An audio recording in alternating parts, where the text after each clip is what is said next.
There's a $20 watch on this list and a $10,000 one. And the interesting part is everything in between. Somewhere between that first Casio and a steel Rolex, watches stop getting any better at telling time. They just get more expensive, and that money goes somewhere you might not expect. One watch here costs more than the Swiss automatic below it, and it still runs on a battery. So here are 13 watches, from 20 bucks to 10 grand, and what your money actually buys. Let's start at the very bottom, because it answers a question almost nobody asks out loud. What does real watchmaking cost at the floor? And where does a cheap electronic watch turn into a genuine mechanical machine? Lower than you'd guess, and faster than you'd think. Number 1, about 20 bucks, the Casio F91W. This whole list technically starts under $50, and really it starts closer to 20. It's been made since 1989 and sold in the tens of millions, the watch a lot of collectors were wearing right before they fell down this hole. So why does a resin quartz watch earn a spot next to a Rolex? Because it's quietly excellent at the one job a watch has. It's accurate to within a few seconds a month, the battery runs about 7 years, and you can drop it, soak it, and forget about it for a decade. You'll spend more money later in this video, but you won't necessarily buy a more useful watch than this one. The cheapest watch here is also one of the most competent, and almost everything above it asks you to pay for something other than telling the time. Treat it as your under 50 floor. But that Casio is still just a battery and a circuit board. Crossing that line into real machinery is exactly what happens next, for a lot less money than you'd expect.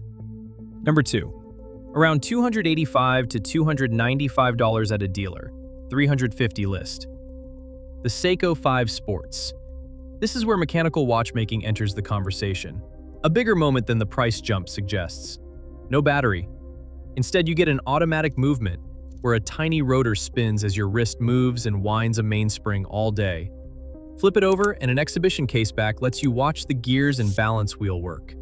For under $300, that's an absurd amount of watchmaking. There's a catch nobody warns you about though. An automatic is less accurate than that $20 Casio. We're talking 20 or 30 seconds a day of drift versus a few seconds a month, and it costs more than 10 times as much. Read that carefully because it's the whole hobby in one sentence. You're paying more for a worse timekeeper. You buy mechanical watches even though they keep worse time because what you want is the tiny machine on your wrist, and the Seiko 5 is where buyers decide whether that trade makes sense.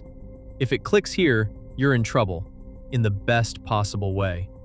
If it doesn't, go back to the Casio and keep your money. If the Seiko is where mechanical begins, the next one is where it starts to feel serious, and where Switzerland enters the picture for the first time. Number 3, about $525, the Hamilton Khaki Field Mechanical. This is the jump from watch to timepiece, and the design earns it. It's a clean military field watch, based on the ones issued to American soldiers, all legibility and no fuss, and it's hand-wound. No rotor, no battery. You wind the crown yourself every morning, which sounds like a chore until it becomes the ritual people fall in love with. Inside is a Swiss H50 movement with roughly an 80-hour power reserve, so you can take it off Friday afternoon and it's still ticking Monday morning. Hamilton is Swiss-made but priced like it isn't, which is exactly why enthusiasts keep recommending it as a first serious watch. The one catch is that hand-winding is a daily commitment. Forget it for a couple of days and it stops. For some, that's a bond with the watch. For others, a small annoyance worth knowing before you buy. This is the last stop before the ladder takes a big step up, so enjoy the value while it lasts. And that step is a big one, because up next, the word Swiss starts costing real money, and something genuinely strange happens to the pricing. This is where Swiss manufacture shows up, and where the design tax appears for the first time. Watch these next two closely because one of them doesn't even have a mechanical movement, and it still costs over $1,000 more than the one that does. That's not a mistake in my ordering. It's the single most important lesson in this video, and once you see it, you can't unsee it. Number 4, about $2,200 on the bracelet. The Longines HydroConquest. This is the Swiss manufacturer entry point, a proper 300-meter dive watch, redesigned for 2026 with cleaner lines, a ceramic bezel, and a slimmer case that wears better than the old one. Inside is Longines L888 automatic, running roughly 3 days of power reserve off a full wind. You get a screw-down crown, real water resistance you could dive with, and finishing the cheaper Japanese and micro-brand rivals struggle to match. Versus the Hamilton, you're paying about 4 times as much for the Swiss badge, dive certification, and a clear step up in finish. And this next part matters. This is still a completely honest watch. Every dollar goes somewhere you can name: the movement, the water resistance, the bracelet, the build. Hold on to that, because the very next watch breaks that rule completely, on purpose, and people line up to let it. Number 5. Around $3,300.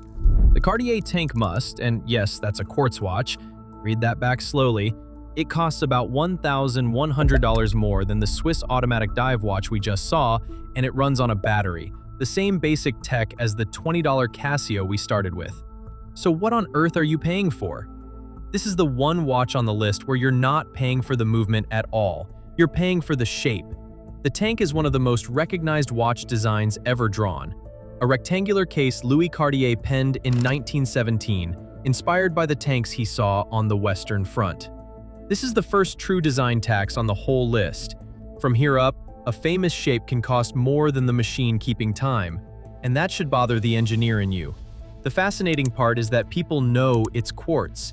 They know a $300 Seiko keeps better time, and they buy it anyway by the thousands, because on the wrist, that flat case reads as pure, understated, old money elegance.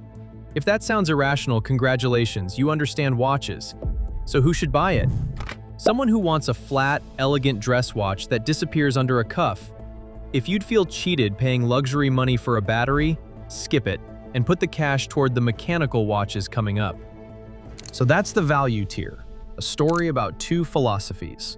The Longines gives you Swiss engineering you can justify line by line.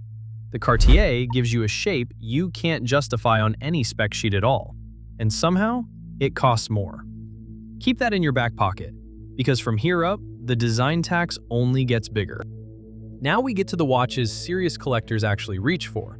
This is the tier where you start paying for genuine in-house engineering, not just a name on a dial. 4 watches here, every one a legitimate stopping point. Number 6. About $4,475 on rubber, $4,725 on the bracelet. The Tudor Black Bay 54. Tudor is Rolex's sister company founded by the same man, and this is the truest entry into their dive watch bloodline. The 54 refers to 1954, the year of the original Tudor Submariner, and the case is a compact 37mm, sized like a genuine vintage diver instead of the oversized slabs of the last 2 decades. Inside is an in-house movement with METAS Master Chronometer certification, a strict Swiss standard testing for accuracy and resistance to magnetic fields, the kind of independent validation you normally only see on watches costing 2 or 3 times this. So this is the first watch where the movement itself is the main reason to buy. There's no prestige logo premium yet, so what you're paying for is engineering solid enough to hand to a lab and have come back verified. And for the many people with smaller wrists who fought oversized watches for years, this 37mm case is often the one that finally fits. But if 37mm feels a touch too dainty for you, Tudor has an answer just above it. And it might be the single most requested watch in this entire budget conversation. Number 7. Around $4,975 on rubber, $5,350 on the bracelet. The Tudor Black Bay 58. This is the watch the internet will not shut up about, and for once, the hype is completely fair. It runs the same in-house master chronometer movement as the 54, but in a 39mm case that hits the sweet spot for the widest range of wrists. The pitch is almost insultingly simple. It looks like a vintage Rolex Submariner. It's built by Rolex's own people to the same standards, and it costs a fraction of the real thing near the top of this list. That's exactly why it's the default answer to, what's the best watch under $5,000? If you want one watch that does almost everything, dresses up, dives, survives daily abuse, and never feels like a compromise, this is the one collectors keep circling back to. Number 8. About $5,900 on rubber, $6,500 on the bracelet. The Omega Seamaster Diver 300 meters. This is the first genuinely prestigious logo on the list, and it earns the jump above the Tudors. Omega's movement uses their coaxial escapement, a real innovation that reduces friction, and it carries the same master chronometer certification. So this is real engineering, not marketing. It's chronometer rated, and it's the watch James Bond has worn on screen for over 25 years, which does more for its desirability than any spec sheet. You're paying a clear premium over the Tudors for the Omega name and the Bond association, and I won't pretend otherwise. But there's real substance under it. The wave pattern dial, the helium escape valve, the ceramic bezel, none of it is decoration. This is the tier where prestige and serious engineering finally sit at the same table, and you're getting both, the real substance and the famous name, for one price. Quick thing before we get to the Omega that actually went to the moon. If you're getting something out of this, the real numbers and honest opinions and not just vibes, do me a favor and hit subscribe. I break down watches like this every week, what they truly cost and whether they're worth the money. All right, back to it. The Speedmaster. Number 9. Around $6,900 for the classic Hesalite version, $7,600 for the Sapphire one. The Omega Speedmaster Professional, the Moonwatch. This isn't a watch that just references space in ads. This is the actual model NASA put through brutal testing and certified for spaceflight. And a Speedmaster was on Buzz Aldrin's wrist when he stepped onto the moon in 1969. It's a hand-wound chronograph, wound daily, with pushers on the case to time events. The special part is what Omega hasn't done. They've barely changed this watch in over 60 years, and that's entirely the point. Not a failure to modernize it. The design was already right the first time, so they kept building it exactly as it was, decade after decade. The classic version still uses a plastic Hesalite crystal instead of sapphire, because that's what flew to the moon, and purists insist on it. You're not paying for accuracy or water resistance here. You're paying to wear an actual piece of human history.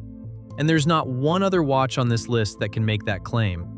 So that's the premium tier, 2 Tudors that hand you Rolex family engineering without the Rolex price, and 2 Omegas that stack real prestige and history on top. Every one is a watch you could wear for life and never feel shortchanged. But most people don't stop here, and you know why. The top of the ladder is calling, and it's loud. Now we reach the $7,000 to $10,000 tier, where 3 different ideas of luxury collide. Rolex tool watch status, Cartier design heritage, and pure Jaeger-LeCoultre watchmaking, all within a few $1,000s of each other. This is the tier where price stops being about engineering at all, and becomes almost entirely about what the watch quietly says about the person wearing it. Number 10. About $7,050. The Rolex Oyster Perpetual 41. This is the first Rolex on the list, the door into the most recognized watch brand on the planet.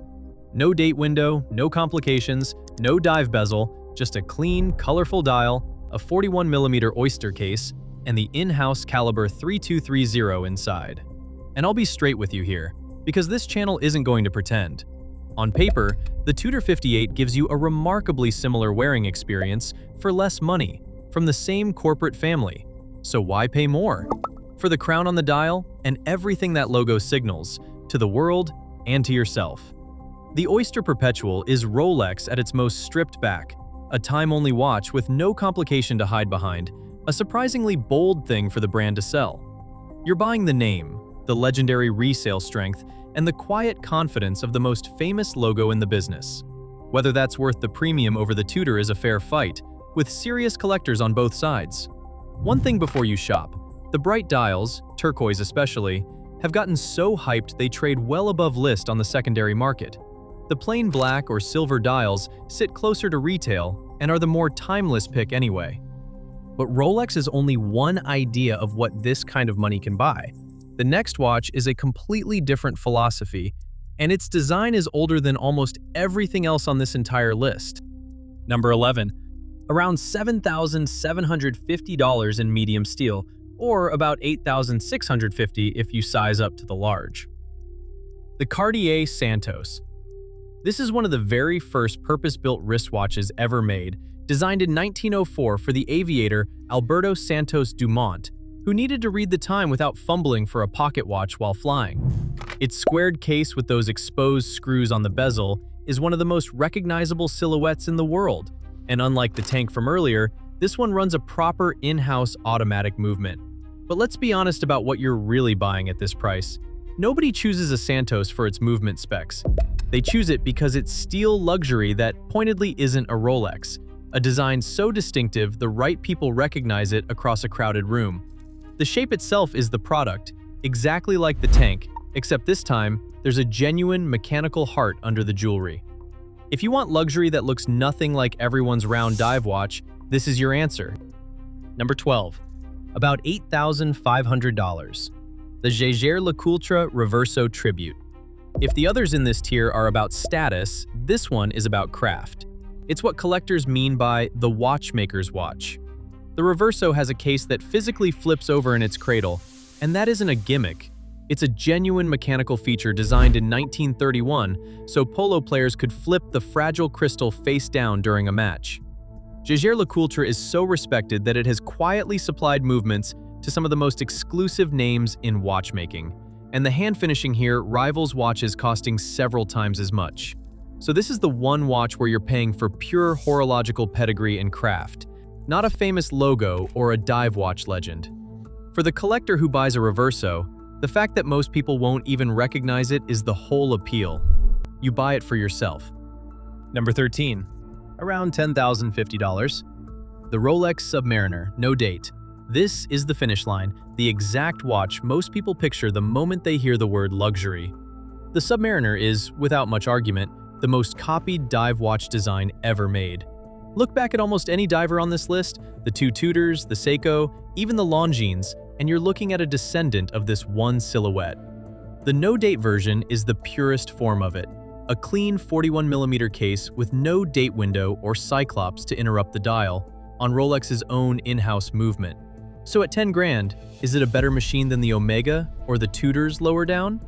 Not really, and anyone who knows watches will tell you the same.